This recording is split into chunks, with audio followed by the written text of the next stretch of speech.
الله فلا مضل له ومن يضلله فلا هادي له ونشهد أن لا إله إلا الله وحده لا شريك له مادر ہند کی عظمت کے نگہبان ہیں ہم قدر کرتے ہیں جو انسان کے وہ انسان ہیں ہم مادر ہند کی عظمت کے نگہبان ہیں ہم قدر کرتے ہیں جو انسان کے وہ انسان ہیں ہم آج آئے گا جو اس دیش کی آزادی پر سر کٹا ہے اور کٹا دیں گے مسلمان ہیں ہم محترم حضرات آج میری تقریر کا عنوان ہے آزادی ہند میں علماء اور مدارس کا حصہ آپ حضرات جانتے ہیں کہ طالبان علوم نبوت کے اعلیٰ ترین منصب پر فائز ہیں لیکن اپنے اکابر علماء اور ان کے کارناموں سے ناواقف ہیں ہمارے نگاہوں کے سامنے ہمارے اسلاف کے روشن کارنامے پوشیدہ ہیں ہندوستان آج میں آپ لوگوں کے سامنے انہی گوشوں پر کچھ عرض کرنا چاہتا ہوں ہندوستان کی روشن تاریخ گواہ ہے کہ جب بھی ہندوستان کو کی ضرورت پڑی ہے تو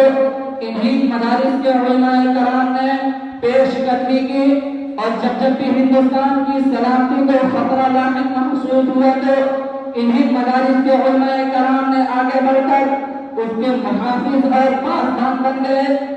محترم حضرات آپ سب حضرات جانتے ہیں کہ جب ہندوستان پر انگریزوں کا ناپاک سایہ پڑا اور ہندوستانیوں کو اپنے غلام بنایا جانے لگا اور جب باشندگان ہند پر طرف طرف کے ظلم ستم کے پہاڑ توڑے جانے لگے جب ہندوستانیوں کو اپنا غلام بنایا جانے لگا جب ہندوستانیوں کا خون ان کے پسینے سے بھی آراستہ ہونے لگا تو ایسے نازک وقت میں جس شخص نے سب سے پہلے عالمی بغاوت قلم کیا اور محدث کبیر امام جلیل رئیس الاولیاء فخر جمع ناجش وطن شاہ عبد العزیز بن ولی اللہ محدث دہلوی ہیں یہی وہ مرد مجاہد درویش خدا ہیں جنہوں نے وقت سے بہت پہلے ہی مسلمانوں کو نصب العین کا اعلان فرما دیا تھا جہاں تک دوسروں کو پہنچنے کے لیے برسہ برس انتظار کرنا تھا شاہ محترم حضرات شاہ عبد العزیز کا خبر کیا تھا گویا ایک برقی کے امام تھا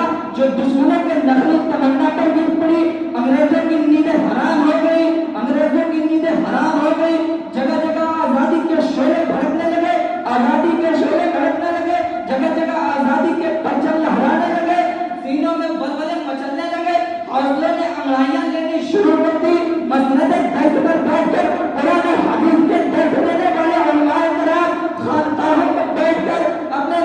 شمع رسالت سے خانقاہوں میں بیٹھ کر اپنے خون جگر سے شمع اسلام کو روشن کرنے والے مشائخ اعظام اپنے خانقاہوں اپنے مدرسوں سے ابھر کر فرنگیوں کے خلاف محاذ بنا کر باطل طاقتوں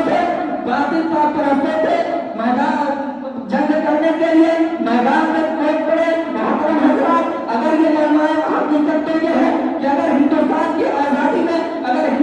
کی آزادی میں علماء کرام کا حصہ نہ ہوتا اگر ہندوستان کی آزادی میں علماء کرام نہ ہوتے تو ہندوستان کی آزادی میں اگر یہ سرخیز آزادی نہ ہوتے تو تحریک آزادی نہ چلتی تحریک تالابیک نہ چلتی تحریک ریشمی رومال نہ چلتی ہندوستان چھوڑو تحریک نہ چلتی علماء کرام ہی نے اپنے خون جگر سے ہندوستان کی عنابندی کی ہے محترم حضرات اور یہ باتیں میں اپنے طرف سے نہیں کہہ رہا ہوں اس وقت کا معرف کامسر اپنی یادداشت میں لکھتا ہے اس وقت کا معرف کامسر اپنی یادداشت میں لکھتا ہے یہ 1864 سے لے کر 1870 تک یہ 3 سال ہندوستان کے بڑے علماء سال ہیں ان 3 سالوں میں انگریزوں نے علماء کو ختم کرنے کا فیصلہ کیا ان 3 سالوں میں 14,000 علماء کو تخت ڈار پر لٹکا دیا کامسر کہتا ہے کہ دہلی کے چاک سے لے کر خیبر تک کوئی ایسا درخت نہیں بچا تھا جس پر علماء کی گردنیں نہ لٹکی ہوئی ہو کامسر کہتا ہے علماء کے جسموں کو تانبے سے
لیکن مرد حق باطل سے ہر چیز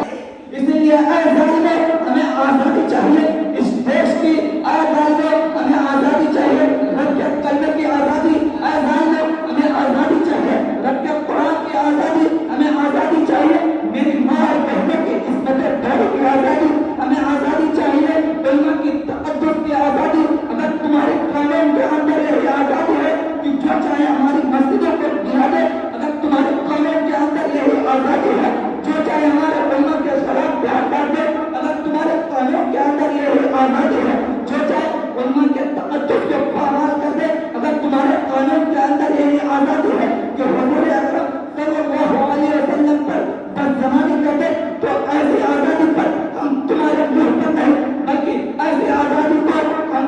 ایسی آزادی پر ہم تھپا نہیں بلکہ ایسی آزادی پر ہم تمہیں جھوٹا مانتے ہیں۔ ہمیں آزادی چاہیے جہاں رب کا قانون ہو، نبی کا دستور ہو، صحابہ کا نظام ہو، محترم حضرات آگے فرنگی ہو، آگے ہندوستان فراموش ہو، ہم سے وطن دوستی کا ثبوت مانگتے ہیں، ہم سے ہمارے وطن ٹوٹتے ہیں، لہٰذا انہیں بتا دیجیے کہ جس کوئی نے جس زمین میں پیغام حق سنایا، نانک نے جس چمن میں وحدت کا گیت گایا، داتاریوں نے جس کو اپنا وطن بنایا، اور جاجیوں سے جس نے دستے عرب چھوڑایا، میرا وطن یہی ہے، میرا وطن یہی ہے۔